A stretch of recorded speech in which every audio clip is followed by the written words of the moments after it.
Hello and good morning, everyone. Welcome to our webinar, We Need More Than Just Yoga and Meditation, Really Supporting the Mental Health Needs of Librarians and Library Workers. My name is Courtney Brown, and I'm the Southeast Regional Coordinator from the Indiana State Library's Professional Development Office. I'll be your host and question moderator today. Our presenter this morning is Abigail Phillips, Assistant Professor in the School of Information Studies at University of Wisconsin-Milwaukee. Just a couple of announcements. To register for other webinars or other trainings available from the Professional Development Office, please see the Indiana State Library's events calendar, which can be found on our website at www.in.gov/library. For a full list of our current in-person training menu, please see our continuing education website. This session is about an hour, so you'll receive one library education unit or LEU for this presentation. If you're watching an archived recording of this webinar, instructions on how to obtain your LEU are in the video's description on YouTube, or you can also find those instructions on the Indiana State Library's continuing education site under LEU policies. So without further ado, I'm going to turn the presentation over to Abigail.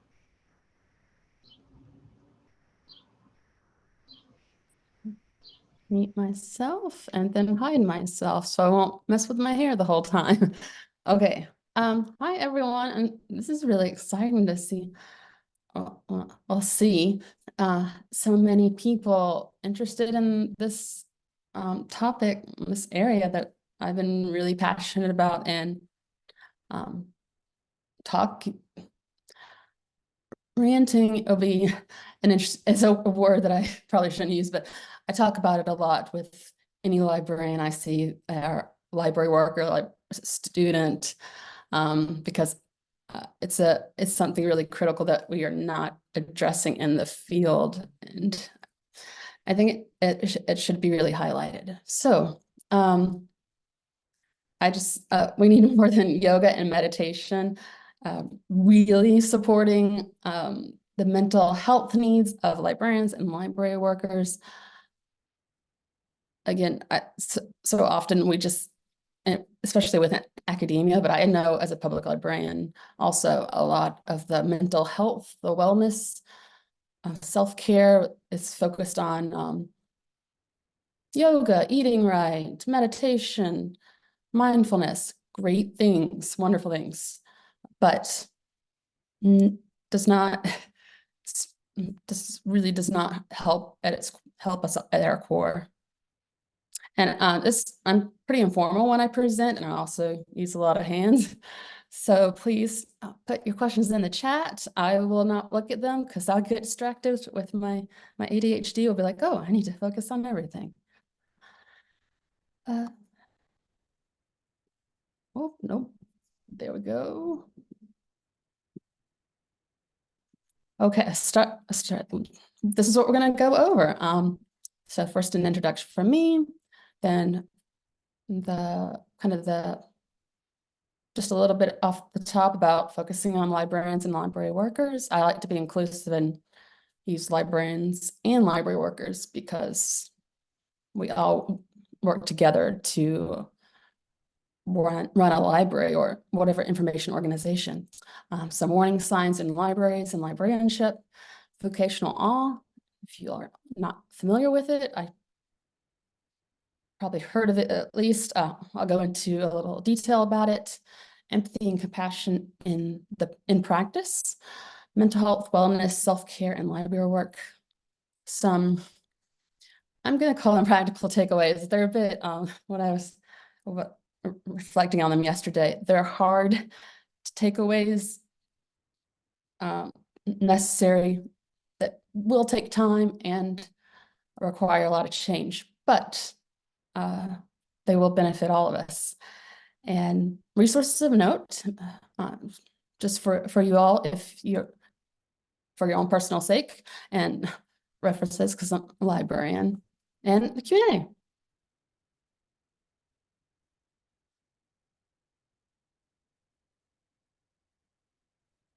So just a very brief introduction about myself. I did indeed start as a library kid, like maybe many of you did. And then as a teenager, I volunteered, became a page. Then in undergrad, I was a library assistant, and during that time, my director said, you should think about getting your MLIS. And I had never thought about being a librarian, to be honest. I just wanted to, as a kid, just wanted to punch the due dates on the books. And I thought that was really cool. But by the time I became a librarian or library assistant, that was all electronics. So, but I decided to go into public librarianship with a focus on children and youth services. Discovered I did not, working with children was not my journey. I did a lot of work with teens, but since I worked in a rural public library system, I did everything: grant writing, janitorial services, bringing in the book cart every morning, you name it. I did it for the library, as I know probably a number of you can understand. Then I burnt out really hard from public librarianship, and decided to enter a PhD program for LIS. So I went back to Florida State, where I got my master's in LIS, and that was a decision. Got my PhD, went on to do a postdoc at Utah State University outside of LIS, but on a library program in the Department of Instructional Technologies and Learning Sciences. And now I'm an educator and researcher, and still a theoretical librarian, I call myself. And I put all of this, and I was like, whoa, I did stuff. But what I highlight, I'm starting to highlight within the past 2 years, I've done this more and more often since I do so much work on neurodiversity, disability, accessibility. I think it's really important for me to acknowledge that I'm neurodivergent, I'm disabled. So when I speak about research, or when I speak about some more of the practitioner information, I come from this as from a personal and professional experience, because I've done research in this area, but I also have lived experience, and that's not always the case in research, especially I won't diverge into another topic, but not always are people who are neurodivergent, disabled, actually involved in the research or involved in just talking about it. And I'll mention this right at the end. So just wanted to say, this is who I am.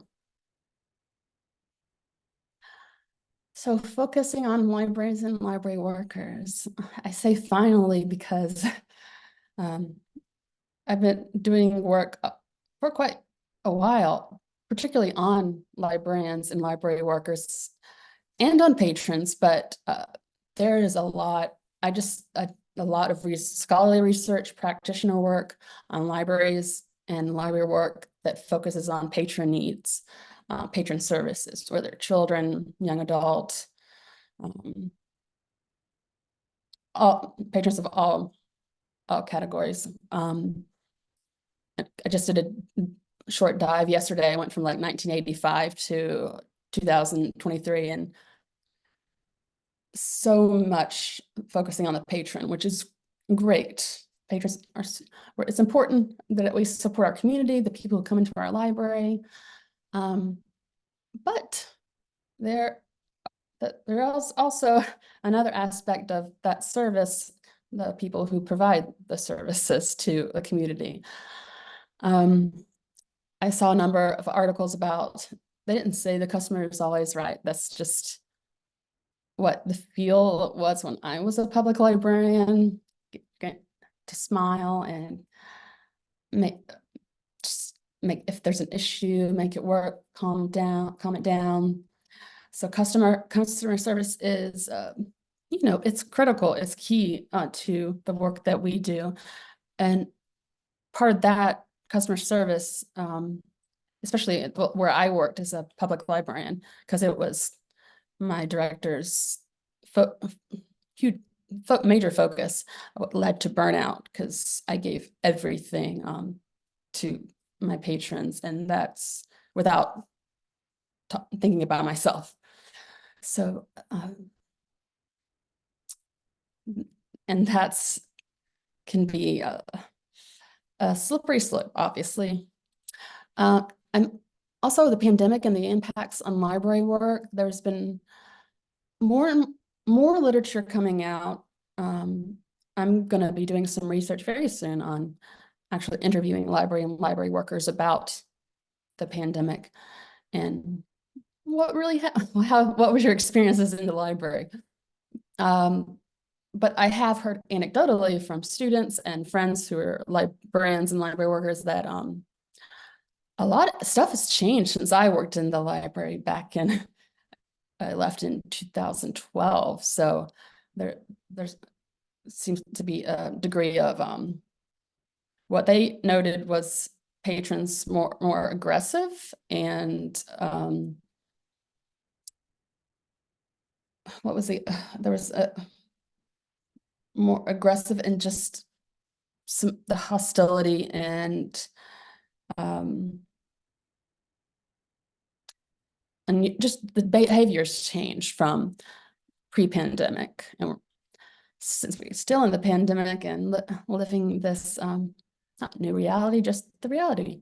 I think it's really important to think about what the pandemic has changed, what has it adjusted, what did it bring about that's positive. There is this great article, Academic Librarians, Experiences and Perceptions of Mental Illness, Stigma, and the Workplace, which revealed the one key takeaway for me was 56.7% of librarians surveyed are formally diagnosed with the mental illness. And formally diagnosed, and there's also self-diagnosis, which generally is what you start with. What I start with. So if 76% or almost 57% are formally have actually received diagnosis through a medical professional, that means there's a chunk that are not disclosing for a number of reasons that I definitely understand. So there's a lot of us dealing with so much and not talking about it or not acknowledging it or just masking it is what comes up more and more in my research. Mental health stigma. Oh, and in that article, what was really interesting, another interesting aspect was they had this great graph about talking to participants, talking to managers to see if they knew if they had a library worker who was mentally ill, and it was not quite astonishing or not surprising that so many did not know or were uncertain that they had somebody with a mental illness, or they were just like, no. And there was also there was a number of librarians who completed the survey that indicated that they did not disclose, or they did not disclose their mental illness or mental health concern at all on the job, like a dramatic number. Again, not surprising. Mental health stigma, very real, beyond our field, just in general. So there's a lot of masking, passing. We've done some research recently on academic librarians and accommodations. Isolation, loneliness, maybe you've seen, I feel like there was a New York Times article and then another article that came out within maybe Library Quarterly. It was a practitioner publication that talked about loneliness as an epidemic within our country, and made me think about not only patrons being lonely, but us as library workers. And in a lot of my research, fear of disclosure has come up. Just mask, just smile, and carry on, even though masking is extraordinarily hard and challenging and exhausting if you pretended to be someone you're not for like an 8-hour, 9-hour workday. So some warning signs in libraries, librarianship and library work that I'm sure many of you are familiar with. Lip service to mental health and wellness, well-being, that in that week or that program that a library or a university will do where it's mental health week. That a week is good, great. There's awareness, but what's beyond that week? What is there? And usually that week is focused on students, largely undergrad students, not employees. The promotion of the resiliency narrative. Resiliency is a word I struggle with, like finding the good part of it. I know there is, but for the most part, it just resiliency, it comes up again and again in library literature and in within emails from my workplace, especially right after the lockdown.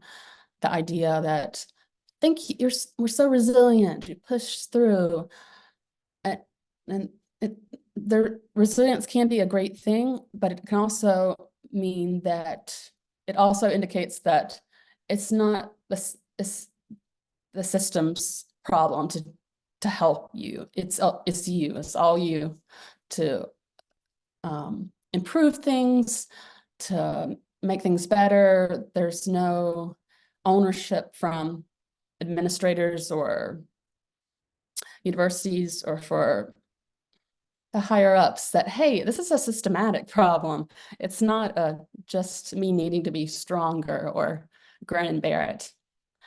More work, less pay.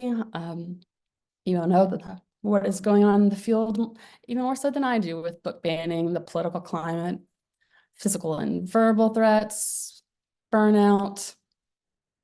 There's been a couple of studies that have come out that shows, just like within among teachers, the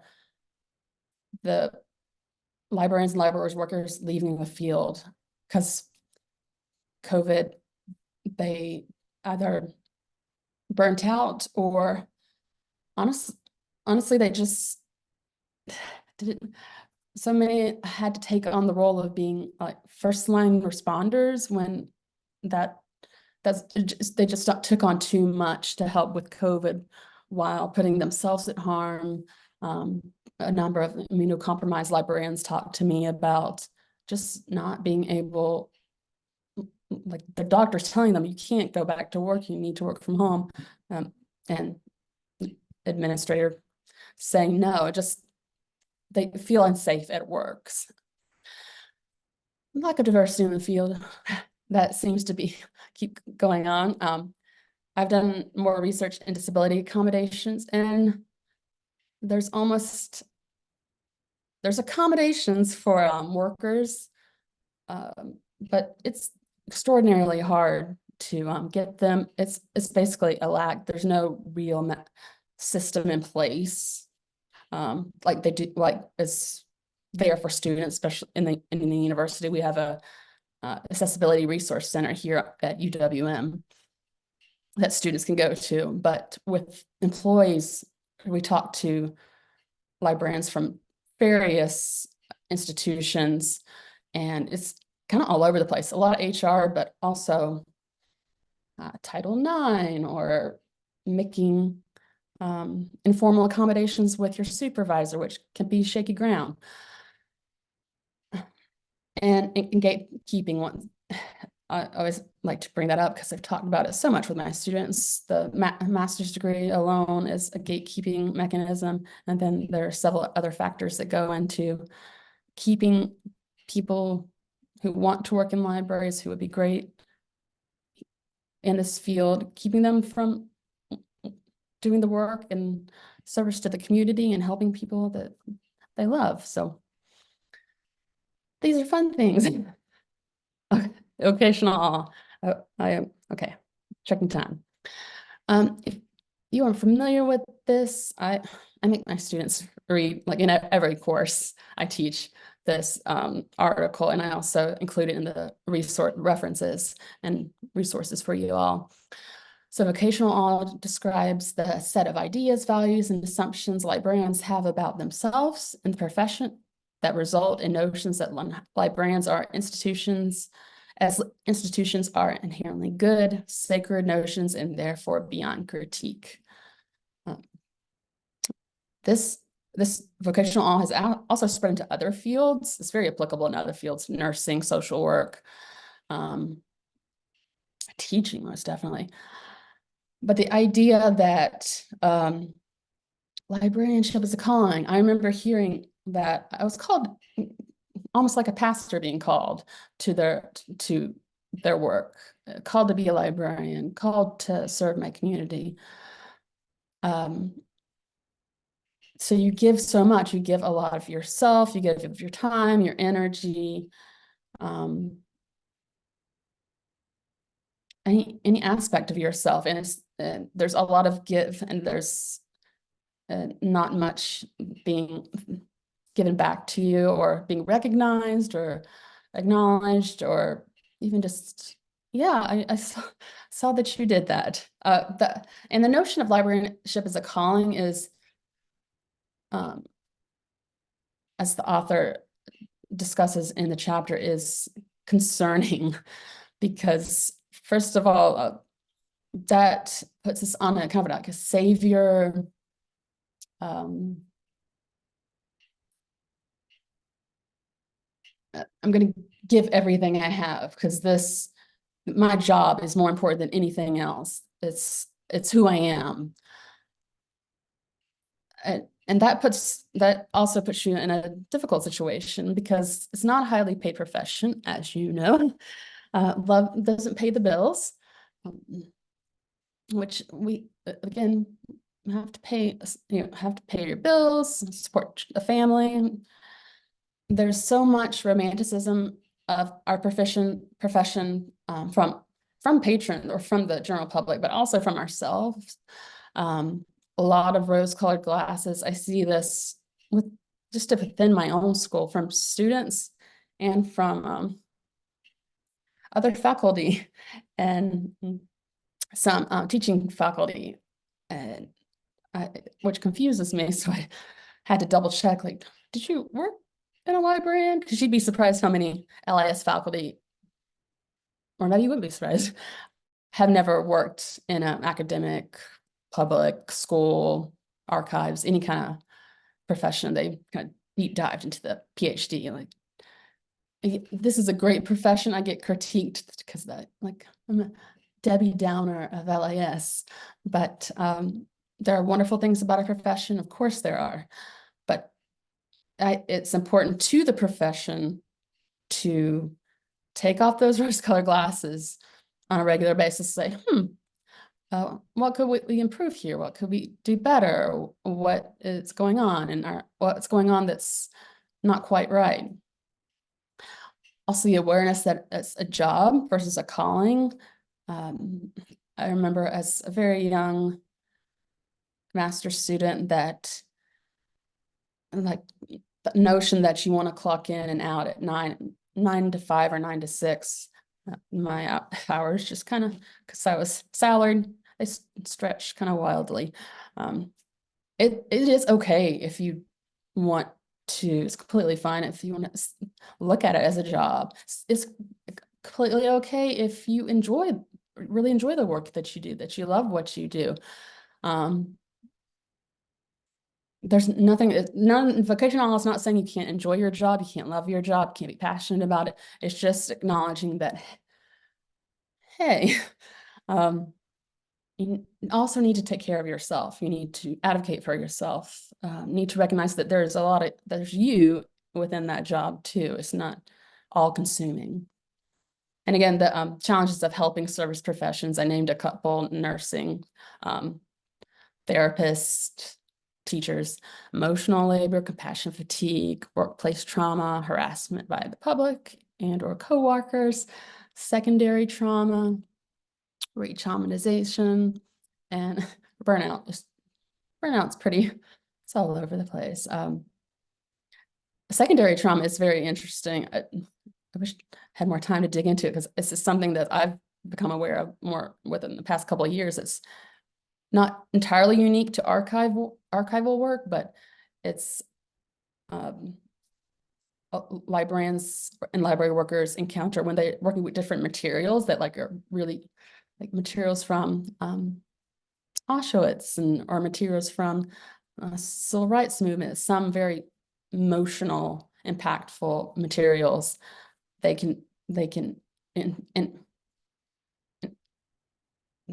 experience secondary trauma, and that wasn't something I was super familiar with. So I'm very fascinated by it now.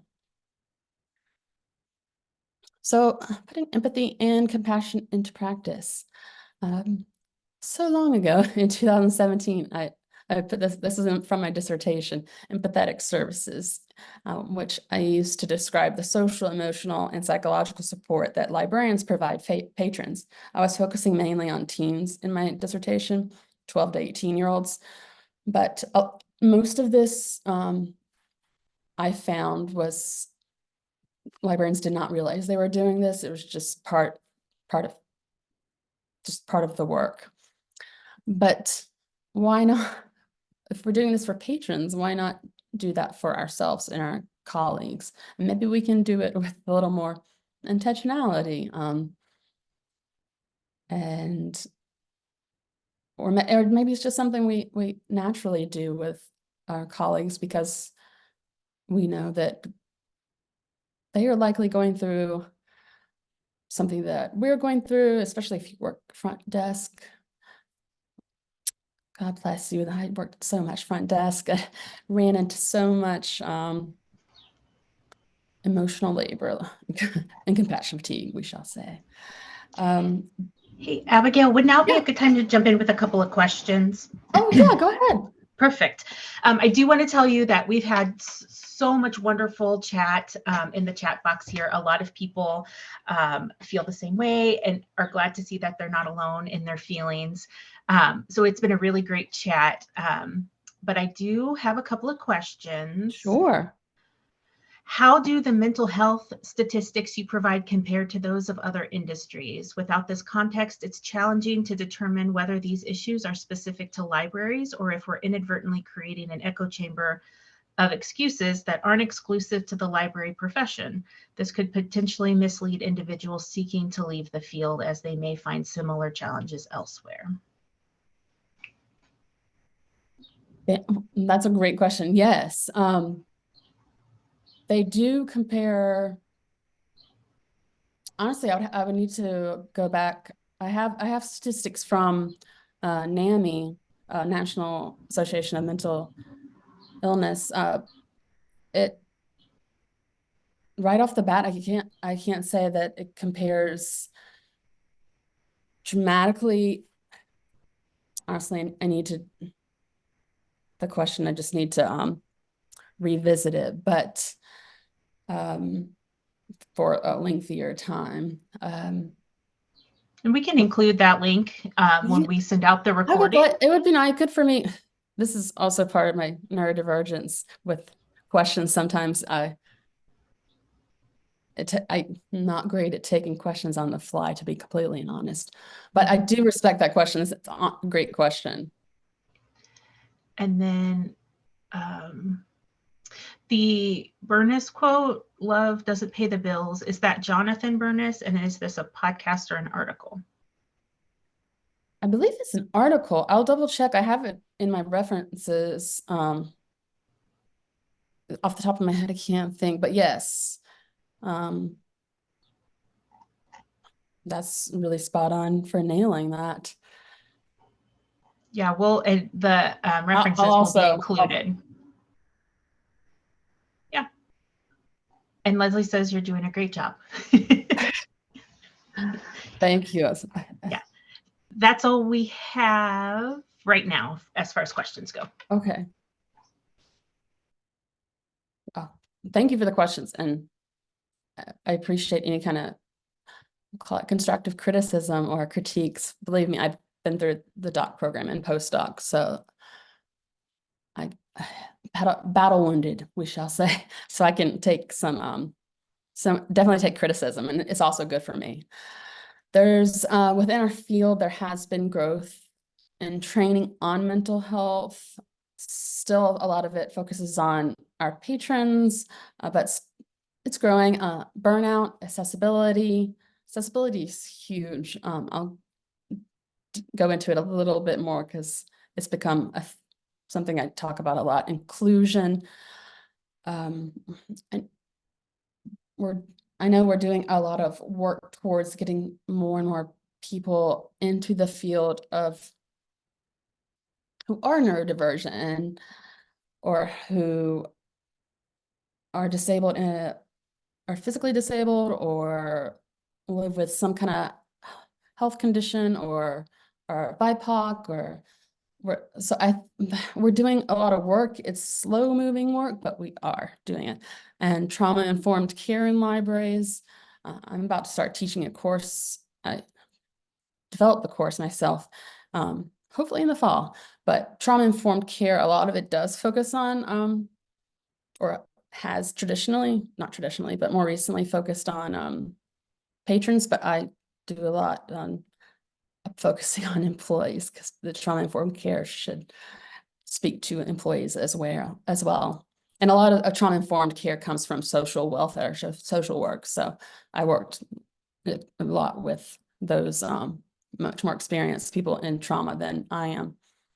And there is real interest. It's just, I mean, you're being present here, you're demonstrating an interest and a willingness to work within about and learn about neurodiversity, disability, accessibility, inclusion, and equity within LIS, and try to make I say actual change because sometimes, again, lip service, to make change happen within libraries. So I really appreciate anyone showing up to my rambling webinars or presentations, because that means you know that or maybe you connect, or you know there's something going on, or you have someone in your family that is neurodiverse or disabled, and you want them included or within the library, want them included in the community. So I really appreciate that there is this growing, and I really have you can start seeing it in the literature, especially starting around 2018, the slow movement towards, hey, let's focus on let's talk about librarians and library workers and how to support them. So it's a small group, but it's a healthy one. And also unionizing within libraries, which a friend of mine, Kelly McElroy, she does such fantastic. If you've ever been to one of her presentations, webinars, speeches about, she's at in Oregon. She has done so much work with unions and getting libraries unionized, which is a way of confronting that vocational awe, saying, love our jobs, enjoy our jobs, but we still need to be respected, paid fairly, have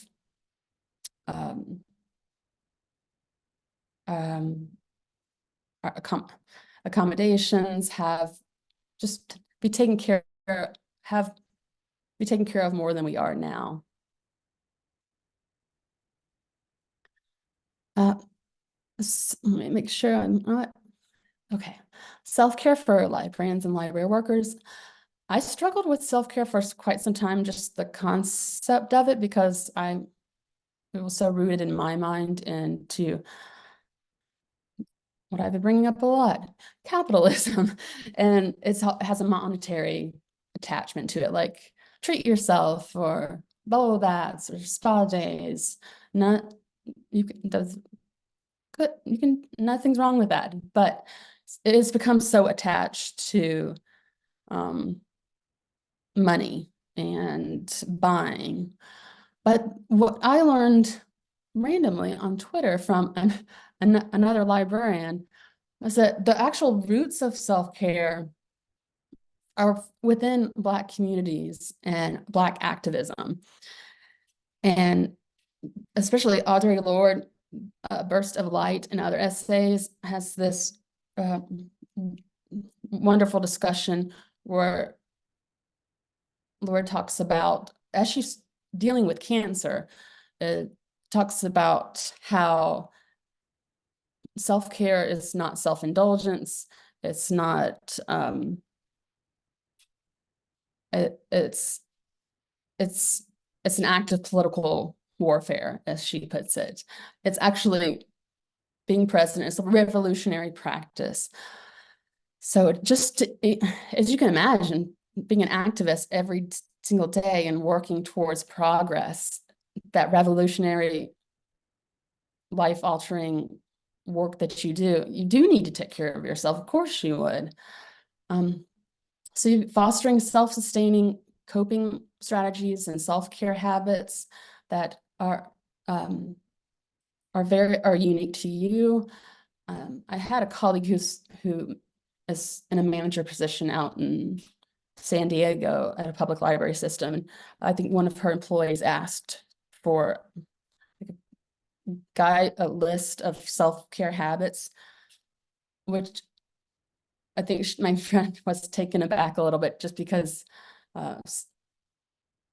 self-care is very much a personal. Self-care looks very different. My self-care looks different from your self-care, and the coping strategies I use, a lot of them have come from years and years of therapy, and maybe I'm in a privileged place where I was able to have therapy. And maybe my self-care habits don't make sense to you, but finding those even small self-care habits, like to me, just getting into bed really early to journal, that's a self-care habit does not cost any money, and maybe it doesn't sound that interesting, but it helps me, and it is something that's sustainable. I can do every night. Because I have had a friend question my self-care habits, and I'm like, she asked, what are you going to do to take care of you? Which is a great question to ask somebody. But I think she was expecting something big, and just going to sit and stare at a wall for a little while. That's good. And continuing that, recognizing and addressing secondary trauma, compassion fatigue, microaggressions, the emotional labor. Emotional labor is really fascinating to me, because the more I've dug into it, in the beginning, I knew that emotional labor, to a certain extent, it's not all negative. Emotional labor is something, my cat's, I knew she would make an appearance soon, just a forewarning. Emotional labor can be a great interaction between you and a patron, or you and a colleague, but then it can go beyond that. I've experienced this more recently with students, emotional labor.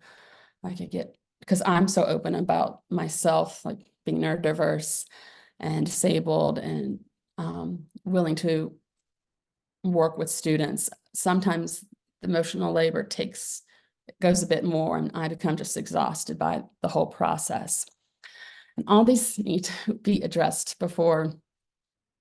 well before ideally burnout happens, because once burnout, it's a tough road to come back from. If you've experienced burnout, it's a lot of work has to go into coming back from it. So many people, or a number of friends and colleagues I know that have suffered burnout, have just left the profession, whether that's academia or public librarian work. And creating a supportive workplace culture, which I think I wrote in my notes, or I know I wrote in my notes, is easier said than done. And indeed it is. It's very much, just hearing from librarians,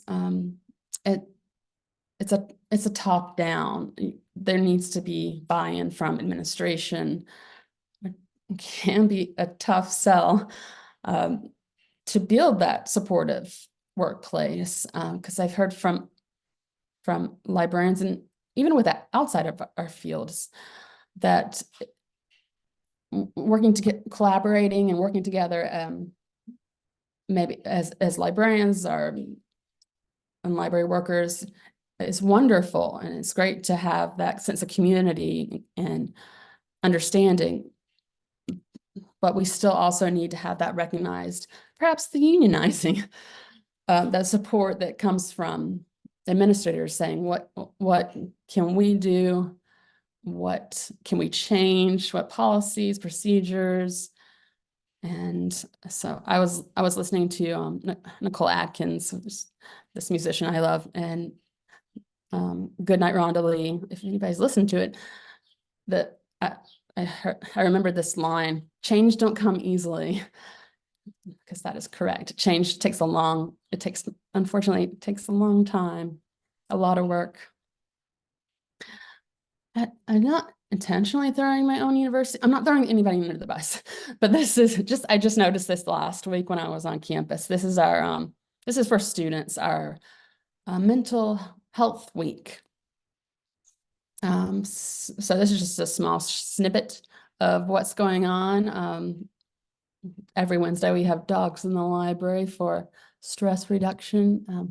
Again, none of this is bad or wrong. It's just even on a student level, and we have something similar for employees. It's a week. It's confined to a week, and then there's nothing really talked about. And if you do share, as I often do, because I'm very comfortable with sharing about my mental health struggles and ADHD and all the things. It becomes a situation, and you get a lot of judgment, like maybe you can't do the work, maybe you're being lazy, but it's just a little concerning when it's just confined to a week. But I partially understand that they need to have like a week to recognize it, but it needs to be more holistic and more all-encompassing. Let's see if I'm doing okay on time. Okay. These are the hard takeaways, and these are ones that are gonna take some time but I've in my research, I found that it's really important. Recently, I did a presentation on for LAS educators about inclusive instruction for neurodivergent students. And one of my first steps, which isn't for everyone, I had to, or you don't have to go to the degree I do, but you be vulnerable, which is a hard word for me to say. You can be open to your comfort level. Again, I'm very open about, and have been for quite some time, about dealing with depression, anxiety, social anxiety, trauma. But not everybody is comfortable doing so. And you can just make it so, especially if you're on a managerial level, just say, I have this policy in my syllabus, in all my syllabi, that if students are dealing with some kind of mental health situation or some kind of crisis, they don't have to go into detail with me. Just let me know something's going on, and we can work with that. So that can be being open for you. You don't have to go into your life story, which I don't, but I am pretty open. Accessibility over accommodations. Just the research that I've been doing recently is brutal about accommodations in the library. I've had to come back and walk back and forth from the interviews. So it's really, accessibility is key. Accommodations make work for one person. Accessibility works for if you make something accessible, it's for everyone, whether they're neurodivergent or not. Like providing an agenda before, I go back to my teacher mind, but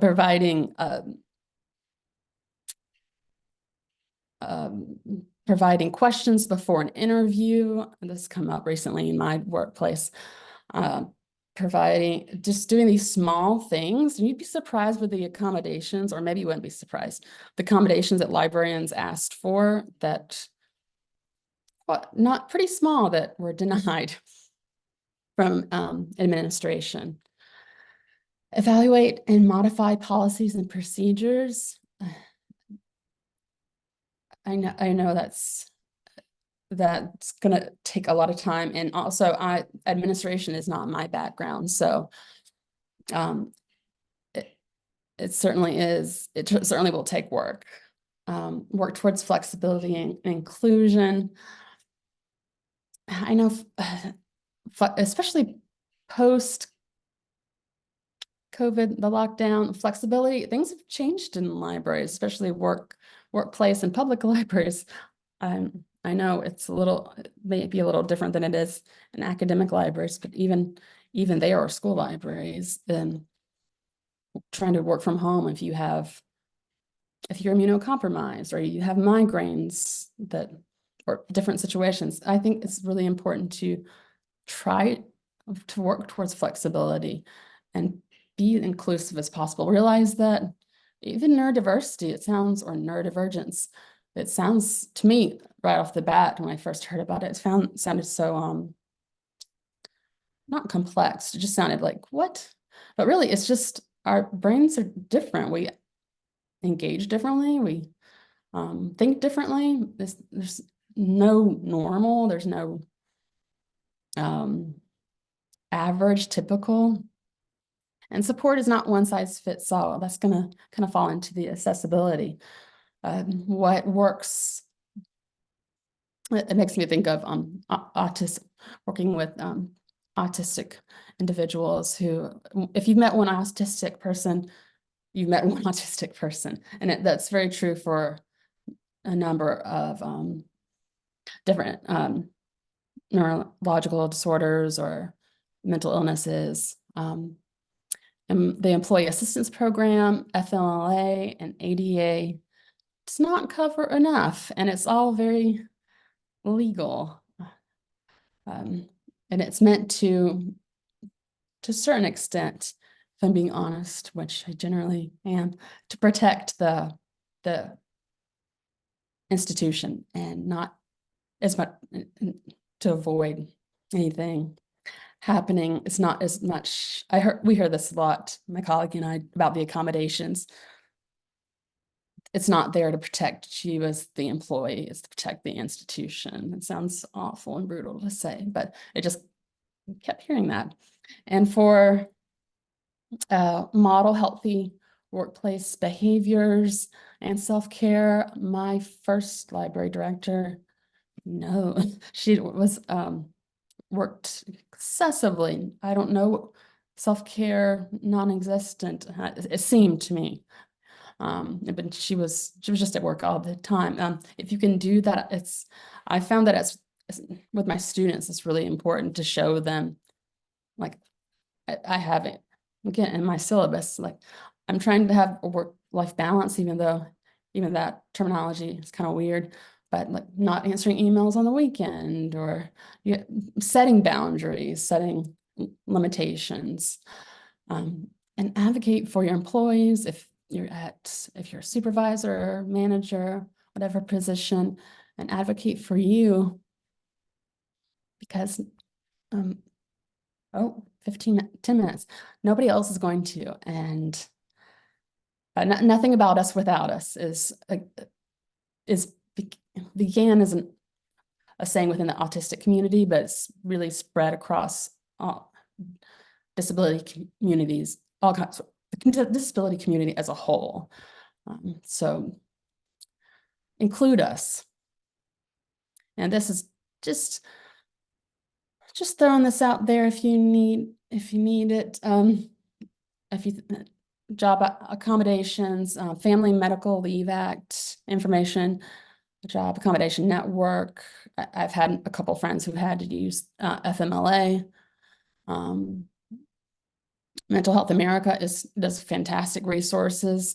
Be Well Indiana, I looked up, and now I know a number of you. Some of you are from my home state in Georgia, but this is a great one that includes not just mental health, but also like for finding shelter, housing, working with COVID.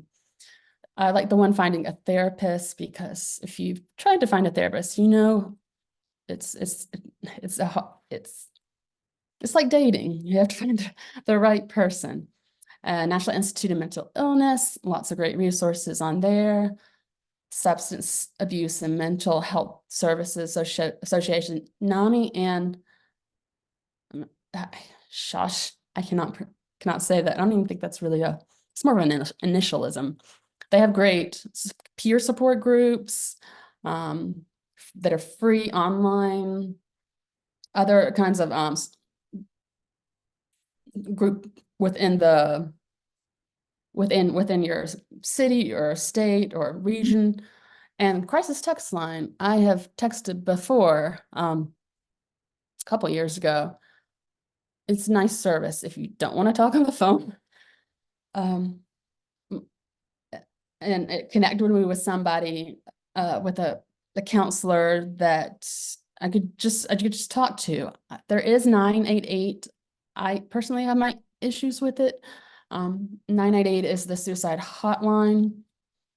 Also called that. I was not suicidal. I just needed to talk to someone, put on a waiting list. I just want to be honest with, so even with the crisis text line, you might be put on a wait list for 30 minutes. And if you're in a crisis, 30 minutes is a very long time. There's also warming lines that I know, Indiana has some, and NAMI warming lines are more what I needed, just to talk to somebody because you're not in a great place.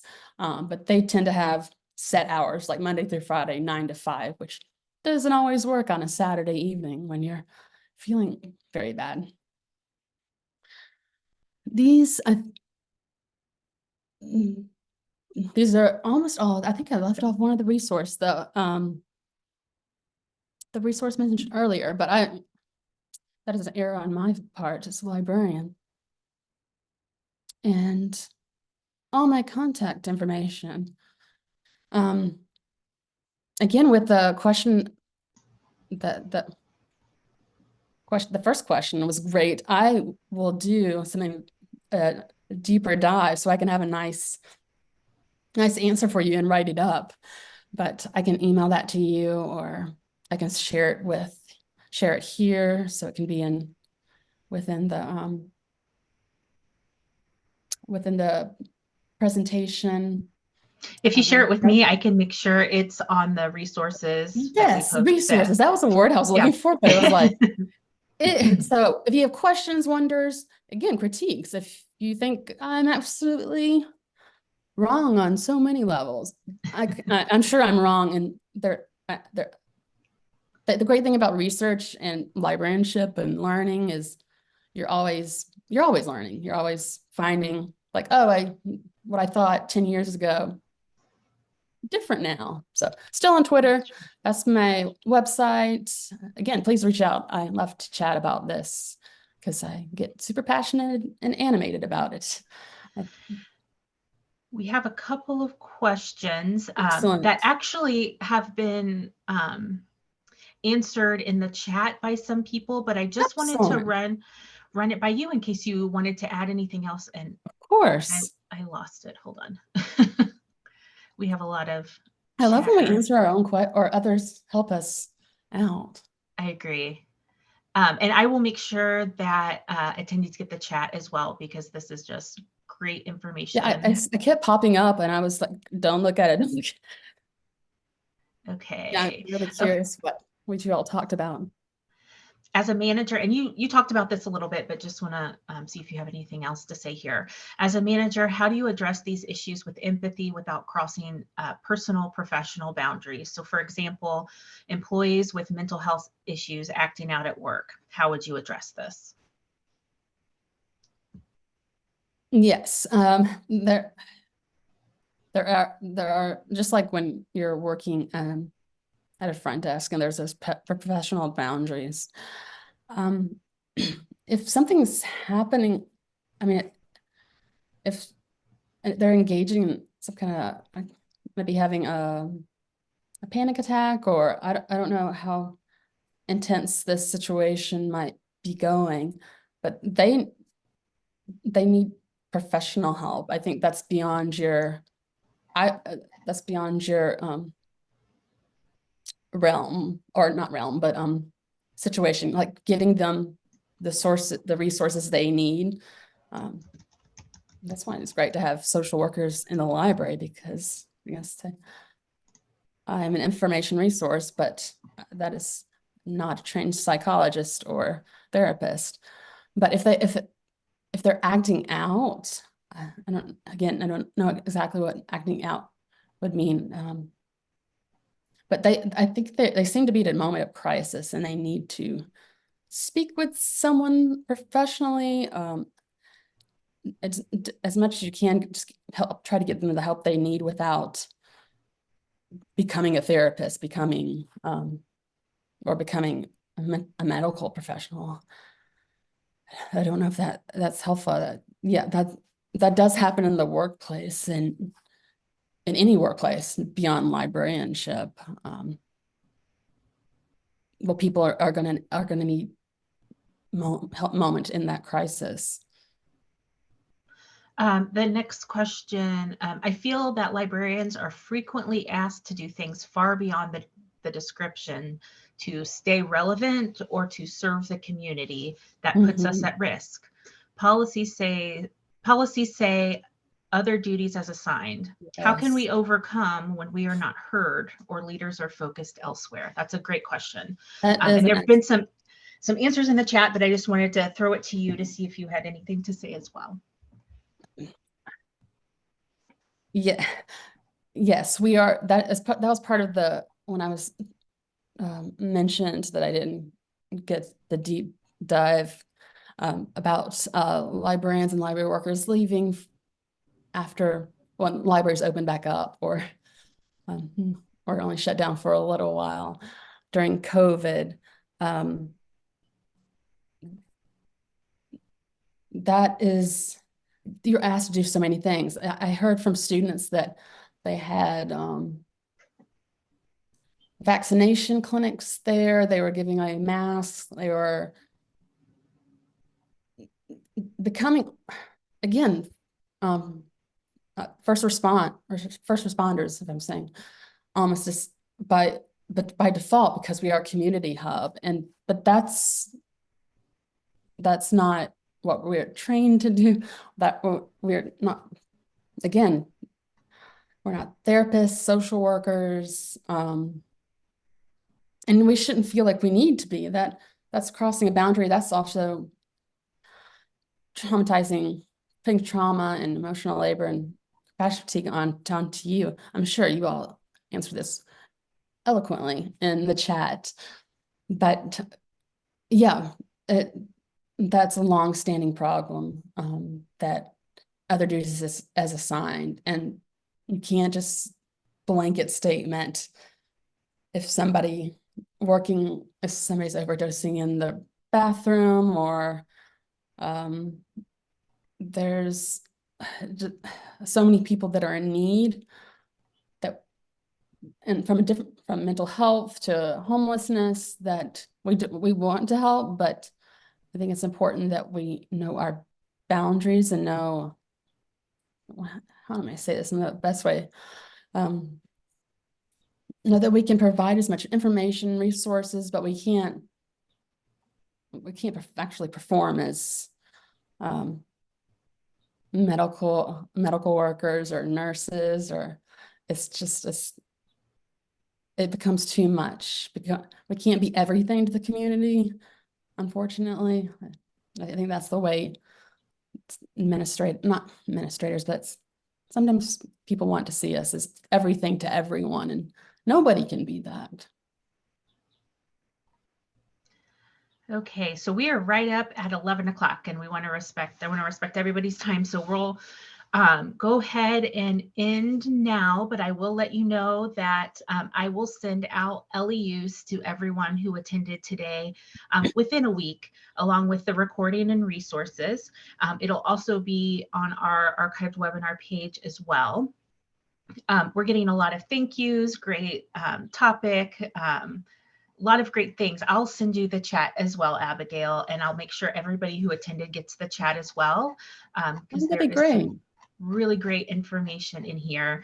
And then if you have any questions for Abigail, her email is there on the screen, or for me, you can email me, and I'll go ahead and put my email in the chat. Otherwise, everyone have a great day.